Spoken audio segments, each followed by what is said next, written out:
Assalamu alaikum. So I was asked by our good friend Akber to talk to you guys today about the importance of brushing your teeth and flossing. So let's go ahead and just start with brushing.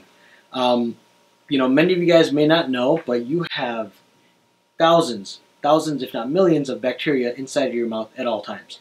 Over 300 different species of bacteria actually growing inside of your mouth. Your entire GI, your gastrointestinal system, is lined with bacteria that your body needs to survive. So that bacteria inside of your mouth is something that you actually need. But unfortunately, when that bacteria starts growing out of control and you have too much of it, you start getting into some problems. Number one, you get bad breath, right? You don't want that. Number two, you can start getting cavities. And these cavities are caused because the bacteria, when it sits on your teeth, after eating all that food and sugars that you're consuming, it starts to create an acid. That acid against your tooth is very, very bad. It starts to eat away at the tooth and causes the beginning stages of a cavity. It's called decalcification. What happens after that is that bacteria slowly invades into the tooth.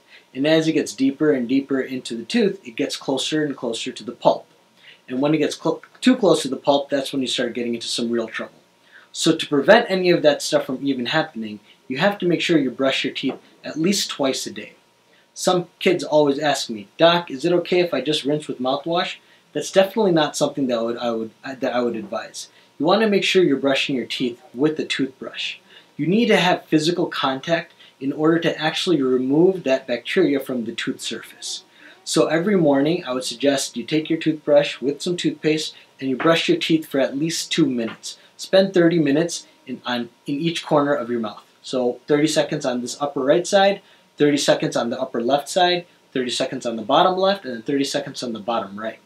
When you're brushing your teeth on the upper right side, you want to kind of really get in between your teeth and your gums, because that's really where kids have a hard time brushing, right where your gums and your teeth meet.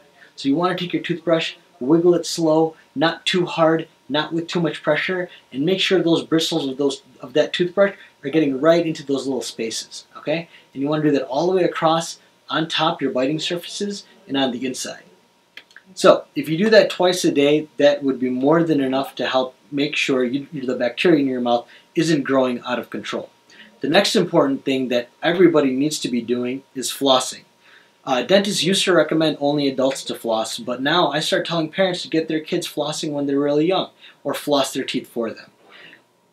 When you brush your teeth, that toothbrush is able to get on all the surfaces of your teeth except right in between those teeth. Okay? When you look at it microscopically, you'll see there's actually a teeny tiny little bit of space in between those teeth. And that space is a great place for bacteria to sit, eat some of that sugar that you're eating, and create that acid that we don't want. So what happens is that those are the areas where kids and adults typically get cavities first.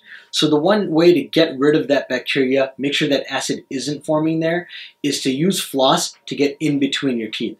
Again, is just going to be using mouthwash okay? Definitely not, because you need that physical contact to get rid of the bacteria. So make sure at least once a day you are flossing all of your teeth, okay? I know it's a little bit difficult getting back to it'd be good for you, okay? The third thing I guess I could recommend is that when you go to your dentist, make sure you get some fluoride treatment while you're young. It's definitely going to help you out. Don't listen to any of those. So don't listen to all the hype saying that fluoride's bad for you. I highly recommend making sure you get fluoride treatment and drinking water with fluoride in it. Besides that, remember that cleanliness is half your faith, and nobody wants to be praying next to a guy whose mouth smells like garlic or anything else funky. So do a good job, kids. Brush your teeth, see your dentist regularly, and make sure you're flossing. Bismillah. Alhamdulillah.